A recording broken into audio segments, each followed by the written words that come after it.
Since I belong to the profession of teaching, speaking comes very naturally to me.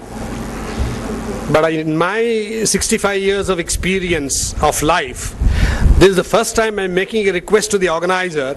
I sent SMS now, can I speak for 5 minutes to Subramani before the vote of thanks? Because I have arrived just now, because I happen to be the chairman of the Sri Kaveri Education Institutions. We had the Independence Day where Major Mohammad was the chief guest, and then we had a scholarship distribution of Deenabandhu Charitable Trust. But of course, I'm supposed to speak about Shakuntala, which I will do.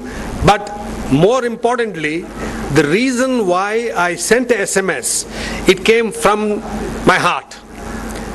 Because in a world which is full of people who are worried about themselves, everyone, look at a political party, look at our leaders, they all have such inflated egos, and they only think about themselves or their family or their children, grandchildren, great-grandchildren, and how much of wealth to amass.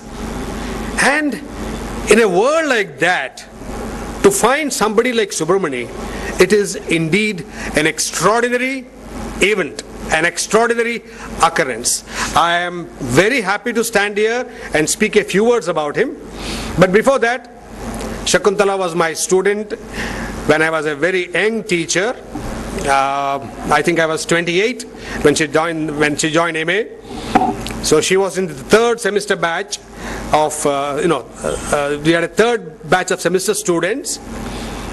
And one distinguishing quality about the semester products is that they had to read every text.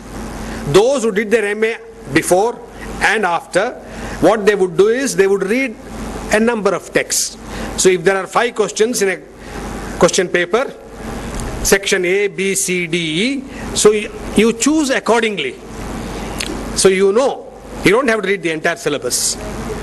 So Shakuntala belongs to a batch where she had to read everything. Every text had to be read so that she could write the exam and do well. And then we also had devised a system where we had short answer questions, medium answer questions, long answer questions. And in other words, 2 marks, 5 marks, 10 marks. She was, I think, rather shy. I don't know. Rather shy. I think the person who can speak about her is Subramani himself. She was a very diligent student, very devoted. And of course, the fact that she was a Kodavati made her perhaps a little dear to me, which is of course very natural in one sense. And I'm very happy that after MA she chose to join the teaching profession. It may be a cliche to say that teaching profession is a noblest profession, but the fact of the matter is, it is indeed the noblest profession. So I wish Shakuntala and Subramani many more years of happy married life and all the very best in their future endeavors. Now to speak a few words about Subramani, I said in a world where people are by and large selfish, we all think, if I want to do something, what is in it for me? This is the most important thing that everyone asks. You do this, okay, I'll do it, but what do I gain? What do I stand to benefit? Now here is a man who served in the armed forces, in the Air Force, came back, and he had the vision. Not everybody is born with that vision. You need to have a vision. And what distinguishes Subramani is that he has the ability to translate his desire into action. In other words, they have not ceased to be at the level of words. And John F. Kennedy, again it's a cliche, he said, ask not what the country can do for you, ask what you can do for your country. When he said it, it sounded very original, but I must tell you that it has not lost its relevance today. It is still most relevant and very relevant in a country like India, where we all try to make some use of the position in which we are. What you give to your position is important, very important, and you should take very little out of that for your personal gain. With zeal, with enthusiasm, and he has a solid temper also. That Major General VeKare referred to that.